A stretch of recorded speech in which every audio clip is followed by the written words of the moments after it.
didn't know I had to get back on the screen. Hi, this is Deirdre Virvo. Thank you so much for joining us on Let's Talk Seniors, Memory Care Issues, Dementia, Parkinson's, and Alzheimer's. Today we have a very special guest on who started her own nonprofit, and you're going to hear about that in just a moment. I am so excited. Most of you may know that we opened our Just Like Homes Dogwood home, our boutique senior residential living home in Shelton this past week. So we are accepting applications and giving tours, and I'd love to show it to you. It is gorgeous. It is for the price of having a home health care worker living with you. You can have a beautiful home, all the meals, everything taken care of, and have two loving caregivers with you all the time. So please give me a call, and I would love to show you around. So today we have a very special guest, and her name is Carmen. I have known her for, I don't know, maybe 2 years now, and she's quite a special lady. She has almost 40 years as a nurse before starting this business. You won't believe it because she doesn't look like she could possibly even be 40, but she was a nurse for 40 years before starting this. And she's the founder and president of Doggies for Dementia Foundation. And she's going to explain to you what that does. But she left her career to document the lives of families impacted by dementia. Her award-winning book, Just See Me, Sacred Stories from the Other Side of Dementia, was published in 2018. And if you want a copy, ask nicely. I'm sure she'll send you one. She's an international speaker, photojournalist, and Alzheimer's advocate, leading with compassion, courage, and inspiration. And she's going to tell you all about how she got into this and what it means to you. So welcome, Carmen. Thank you so much for coming on Let's Talk Seniors, Memory Care Issues. And I just love what you do. So I know, tell people a little bit about your background and how you got into Doggies for Dementia. Well, gladly. First, I want to say congratulations on opening your residential home. Very excited. I know how much that took. Truly, that was my world, 40 years. So yeah, 40 years is true. Plus, really. Yeah. Yeah.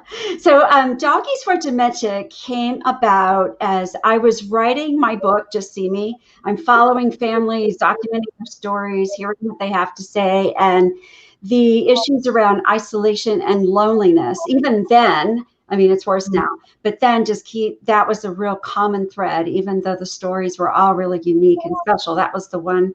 And I listened to what they were telling me, and I thought, how do we raise awareness? How do we help people to understand about dementia so that their friends and families and others don't turn on them and kind of run away because they're afraid?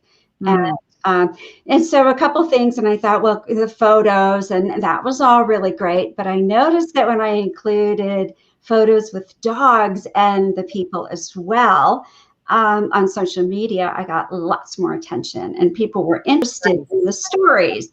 And that's really, and my dog, for one, was helping a good friend of mine who is not 60 yet, who has Alzheimer's and vascular dementia. When he would have what we call a foggy smell, and a spell, and didn't recognize me or knew where he was, he remembered my dog Sparky.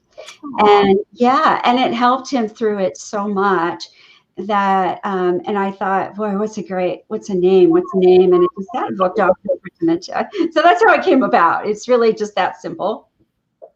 The thoughts, yeah.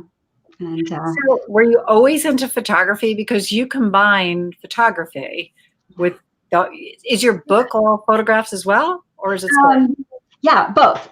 I just couldn't imagine telling the stories without the photos. And photography has been a hobby of mine for a long, long time, but I hadn't even taken a photography class until then I decided, like, I got to include photos. And so I had an eye, I kind of knew a little bit, and I learned a whole lot more about it. Mm-hmm. Yeah. Nice. So tell us a little bit about it, because Doggies for Dementia, it's quite a unique proposition that you have going on for people. It is. Yes. And it's a nonprofit now. For a year, I had it under my other business to see how it would go. And it became very popular. And we were featured on ABC and CBS News segments. And I thought, great, let's make this as a nonprofit and so that we can grow and I can have a board to support and things like that. And so Doggies for Dementia, what we do is we go in, we meet with the family, learn their stories, learn about their loved ones, and we have actually at least 2 photo sessions with them. So one in particular is with their dog or a family dog. If they're in a community, a long-term care community, and there's a dog, that's another option, just so we have that candid, really fun kind of interaction. And we photograph the families, which is often their only pictures of them with their loved ones, maybe in even 10 years or more, and photograph them with the dogs. And then families get to share their stories and blog and then the newsletter and social media posts. And that's the way that we raise awareness. And families can be as involved as they want to be. Some really love to get out there and share and tell their stories, and others are a little bit more private. They're okay with their stories going out there, but they don't really want to be the voice per se. So we just work on that. We've even added photo sessions with them shopping for their big photo shoot clothes, doing hair, doing makeup, and we really try to make it a special event. And then about 2 weeks later, we return with the photos, and we make that a big show for them too, and show them their photos. And there's a nice video with their part of their story and the photos all set to music, so we all have a good cry, but it's a happy cry. It's a happy cry, yeah. And and the families are gifted all of that and some more. That is so lovely. So this is all to raise awareness for dementia. So do people contribute, and does the money go to the Dementia Society, or how does it work? Right. Yeah. So, our mission is to gift those families, to give those families some lasting memories and those images, because that is another area that I really saw. People were sad that when their loved ones passed, they didn't have anything for that. And it's also, our mission is to raise awareness through education. So we accept donations and we work with sponsors. Now we are a foundation, so we're in our first year, which started during COVID. So it's kind of hard to see where are we going to end up with this. But the overall plan is to be able to fund other organizations and other things around that. And for right now, we're just getting our feet on the ground and hoping to be able to photograph again and to meet with families. So what we're doing right now is virtually. And so would a family call you, or would it be somebody from a senior center calling you, or elder care home or memory care home? Who is calling you, and how does it all get going? Yes, to all the above. I've had administrators. It's very easy. Administrators or others who work in the any kind of long-term care call and say, I think I've got a family that would be really great and they really would love this. And then we coordinate it that way. I've had families who saw the TV segment or saw it on social media and will respond to me personally. And I have photographed people in their homes. I've done a session out in the bluebonnet fields in the spring because this lady was turning 90 and she loved spring and wildflowers. Yeah, so I got a really pretty kind of formal looking fuzzy white chair, and we went out there with the dogs and they were running, and it was really quite beautiful. It just I go to where people are. And so anyone can reach out and request information. So, but typically it's a senior home or something that has been reaching out and then tells how it gets paid for and funded, and where does all the money go, and how does it all work? Right. So we use the donations that we gather to help fund the entire sessions.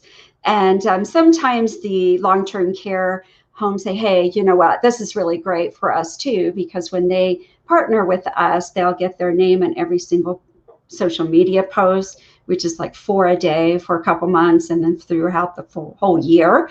They're mentioned in the blog. We do Facebook Lives. You know, they're getting a lot of interaction with us, and they have a chance to show, you know, the heart of their business and what their values are and what they stand for. And if a community says, you know what, we want this for our families, but that's not something we want to sponsor or we can afford right now or what have you, we put together fundraisers. We work for it to help get that covered for the families. And that's how that works. And I should say here, if a family says, I would love to do this, but we don't want to have we want to keep our photos private, they can do that too. It's just not part of our foundation. I do that all the time. So. Super. So. Oops, there you are. Oh. Well, I can tell you, we've done about 8 sessions so far, and those have been very popular. So 8 in the last, in 2019. Wow, that's amazing. Yeah, because of safety concerns now, we're not getting out to do the sessions yet, but we're looking to see what we can do. And we also have a YouTube channel called Experts Dig In with Doggies for Dementia. And I talk with family caregivers, professional caregivers, and this is their chance to talk you know, we just have a conversation about how to care for people with dementia. So if people want to find you and help donate, well, I think I have a site. Oh, yeah. And that would be wonderful because that would help us. We are just, you know, I've got a board going and we're adding to it, and we're in the growing phase, although I've since have done 7 sessions on my own. Super duper. Sorry, I'm having a little computer difficulty here. Yeah. So they can go to Bitly. Now, what's the difference between Bitly and www? It is just a shortened website. Is there a difference between a Bitly and a www? That'll get you right there. It's a shortened website, so that I could just say Doggies for Dementia versus a long. It's a page on a website.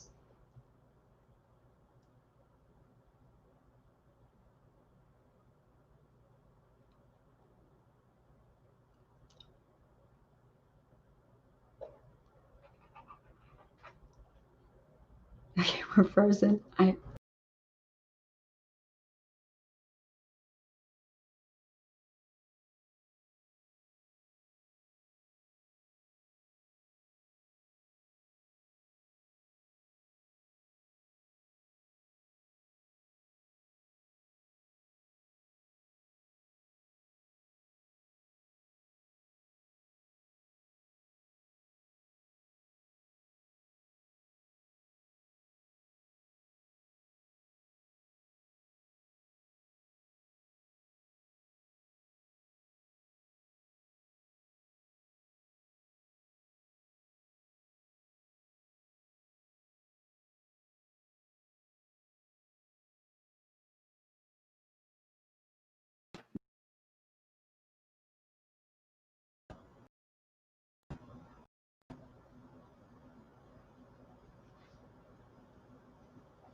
There you are. My goodness. I was hoping if it froze me, it wouldn't be in a bad look, you know, like. I'm so sorry about that. I don't know if it's something with my computer's gone awry right now, but I'm so sorry. You're in the middle of something super important, and my computer just went crazy. So yeah, so Doggies with Dementia. You started it what, 2 years ago? No, well, it's less than a year, less than 2 years, about a year and a half. Great. About a year and a half. Mm-hmm. And so people can go on Bitly. Is that different than www? Yeah, it's a little different. It's a shortened, it's a condensed website because it's a page on my Carmen's Legacy Productions website right now. Okay. Soon it'll have its own Doggies for Dementia Foundation.org, but it's not quite done yet. that this is the best way. And that's got all information about it, links to some of the sessions. So you can see that, some of the media things, and ways to donate, which is always welcomed. Always welcome so far. Oh my gosh. Do you have any major sponsors? A few. But last year it wasn't a nonprofit. I was doing it as a part of my business. So I was doing the photos for families. This year you made a nonprofit, so now when people contribute, they could actually write it off. Yes, absolutely. Even better. Yes. Well, I'm not a tax expert, but I do know it's a charitable donation. So yeah. So tell some of the stories about when people are with the dog and you're photographing them. What are kind of the experiences? What is their reaction? What happened? Well, I think one of the really coolest thing for me is that when the dog enters in, suddenly the fact that I'm standing there with my camera and the lights don't matter anymore. We're just playing with the dogs and interacting. So we're getting those very candid, joyful expressions that we love, that we really, really want. And the fact that I'm there photographing and kind of running around and have the video going doesn't really cause, because when you have a camera pointed at you, it changes things, right? And so that's not an issue when the dog is in there. So that's perfect. It's perfect. Are they their dogs? Or are you bringing in other dogs, or how is it? Yeah, it can be their dog or their family dog. And some people, even in communities, they have their own dog. If the community itself has a dog, that will work. In one community, I photographed two of the administrators had dogs, and they brought their dogs in, and they were familiar with the residents, and it was a beautiful thing. One was a puppy that was crazy, and I got some pretty funny outtakes, and the other was more calm and pretty cool, and but it was delightful. And then you gift them pictures of themselves with the dogs, correct? Yeah, and for the family. So, if there's a family members want to join in, usually it's, one or two of the kids or spouses. They do that too. I get some alone. I do all different combinations, just the way I would for any photo shoot. So, Carmen, do you have any examples behind you? I think I'm seeing some pictures. I do. Let me see. Yeah. I have a lot. Yeah. So I have a few there. You can see Carol here. Carol is, she's closer to the camera. Do you have one that you can? Let's see if this will show up. So this is actually a photo of me doing. Aww. I'm going away from it. Me doing my thing, and then that's beautiful.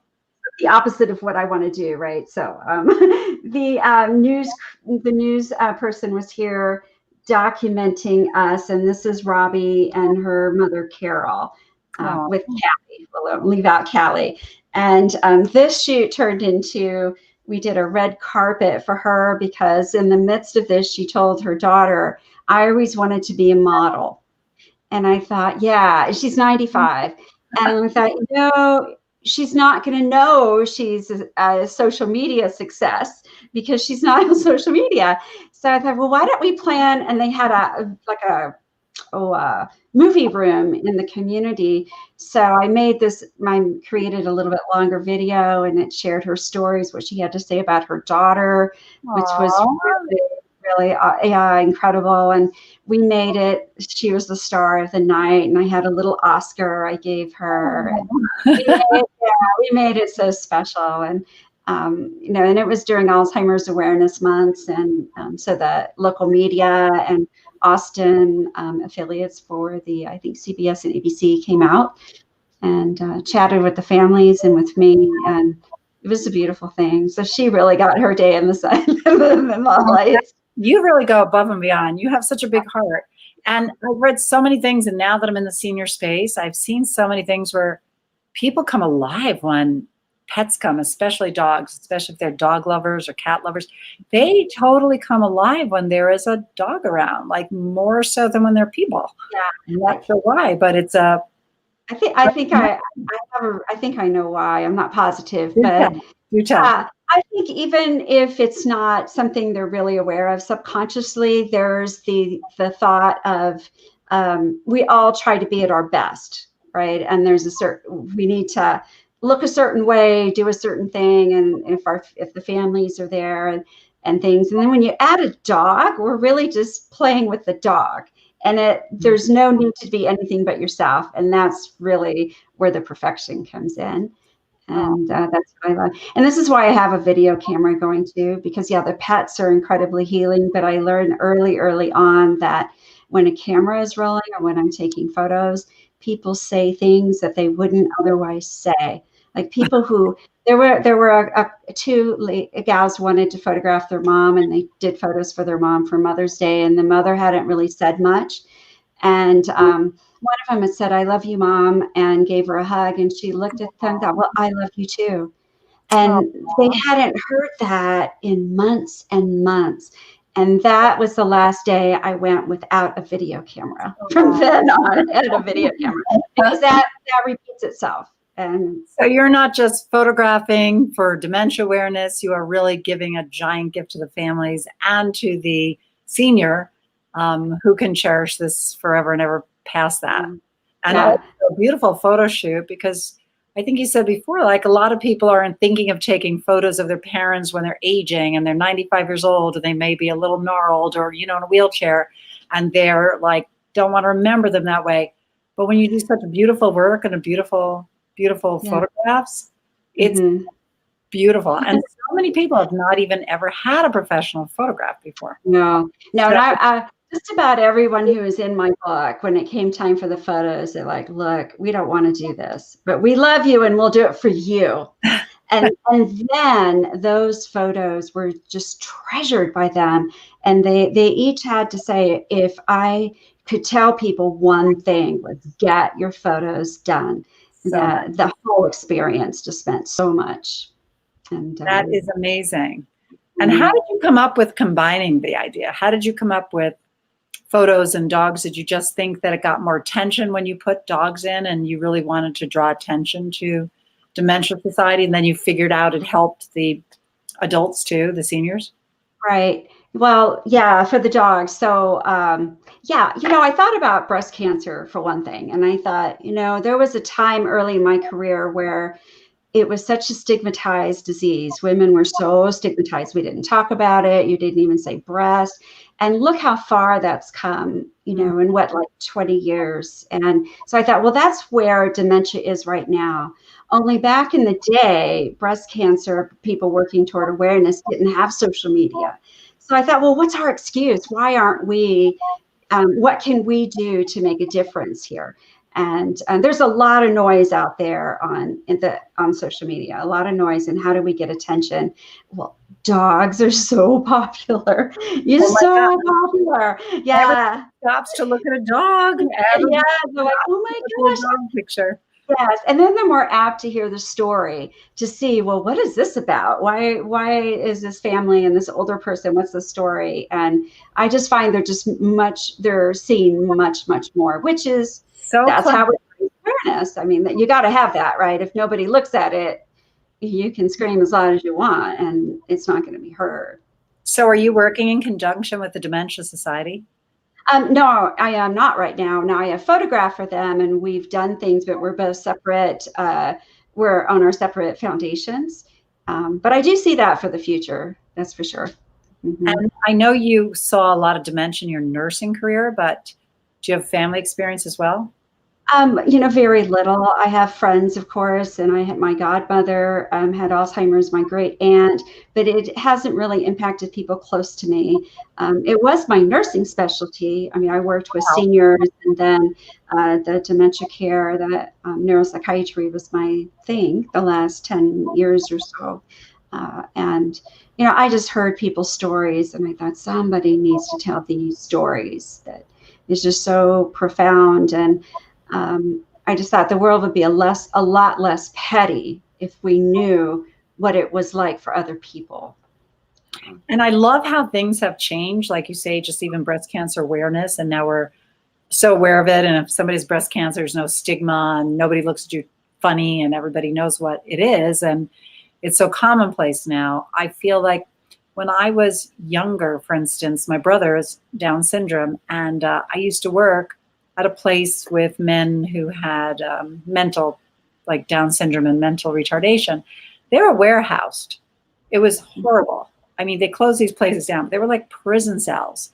And now they've gone to the smaller homes that are so much more humane. And I feel the same thing. This is like what I'm doing with my dementia home is, even though the huge places are beautiful, it feels like warehousing to people with dementia because they just don't have the cognitive ability. They don't need that kind of socialization. They need more one-on-one and smaller kind of stimulation that they know where they are all the time. So I feel like the more people know about it, the more they know what their opportunities are. It's just building awareness, as you say.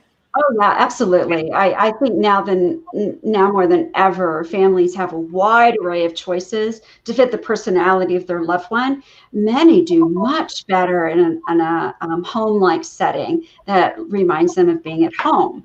And with pets, Carmen. Yeah. And so, every person has their own what's going to work. And I think that the future, though,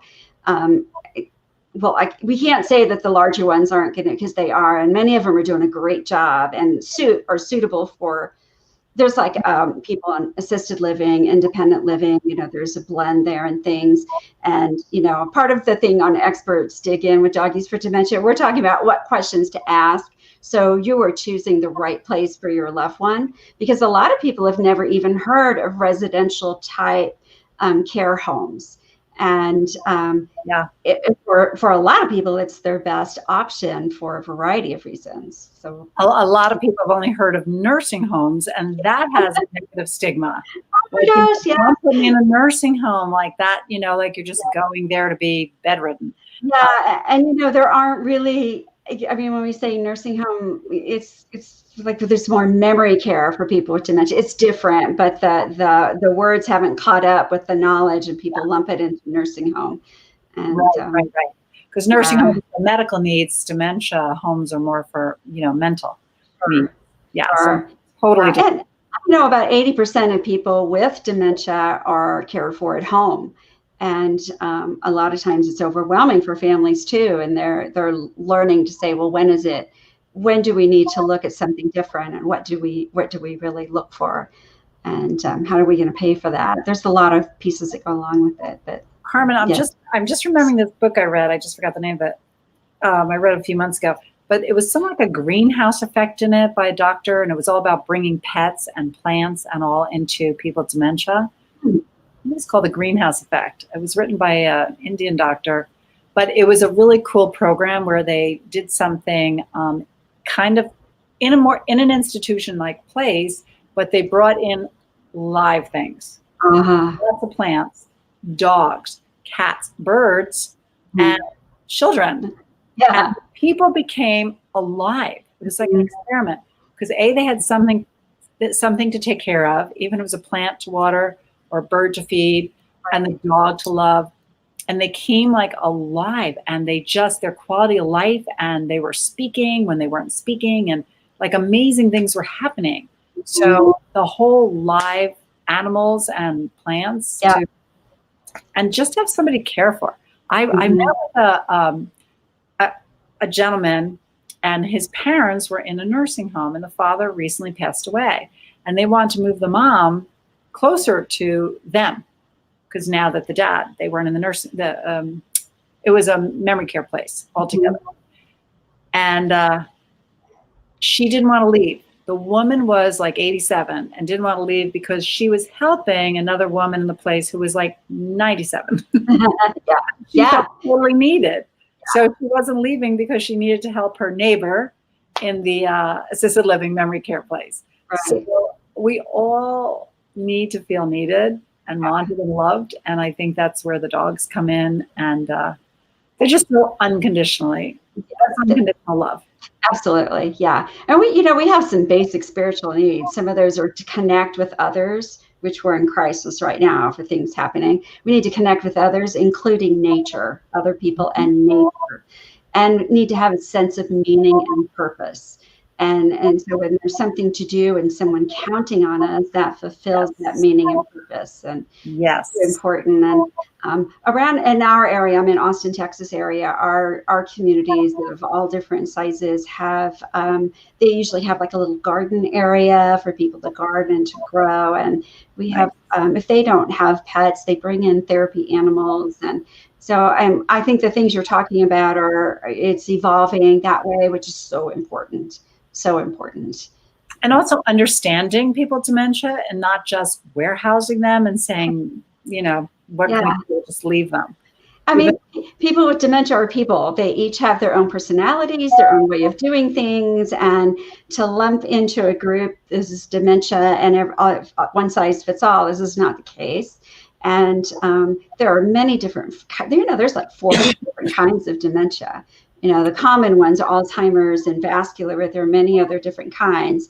And so the way that a person will present or to be, can be really different for different kinds. And, there's a great deal of understanding and that big piece around awareness, and then how do we care for them with compassion and kindness and to do it the right way.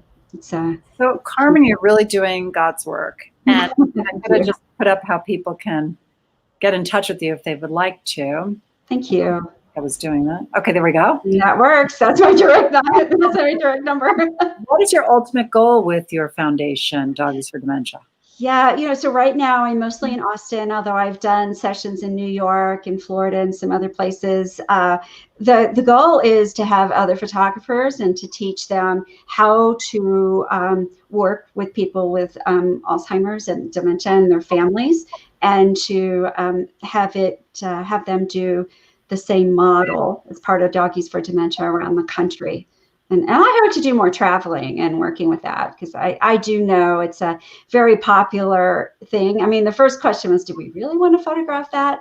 And then, it just got bigger and bigger. And so it's become very popular and really loved. But I don't think we need to keep that in Texas. I think that can grow. Yeah. So you want to grow and expand the whole idea of photographing seniors with dementia and dogs. And you also have like an ultimate goal for raising, you're more raising awareness than raising money for them. Dementia. Of dementia. So you do that also by putting everything out there on all sorts of social media platforms for it to be mainstreamed and socialized. All right. Doggies for Dementia is on Facebook, Instagram, my personal page on LinkedIn is mostly about Doggies for Dementia, Twitter. We have the YouTube channel that is Doggies for Dementia Foundation. Yeah, so, all that I've done on my own in the last couple months. So we've really, and last year. That's a labor of love. That's very much, yeah. Not even easy to become a nonprofit, so I give you kudos for that. All over the world, people will reach out and send me notes or send me pictures of their loved ones with their dog and what it means to them. So sweet. Yeah, it's very lovely. It just is one of those things that when people are heard, they feel it, and it feels like love, and it is. I mean, it is. So. Well, I can't wait to fill my own house so you can come out and take everybody's portrait. Yes. We actually have a dog and 2 cats at our home already. Okay. Well, so Doggies for Dementia and cats. Well, and the cat. You're right. I'm really looking at pets. We had to start somewhere with doggies. Thank you so much, Carmen. If you want to reach Carmen, her number is 512-920-2825. Keep in mind, she's in Texas. So we're behind us.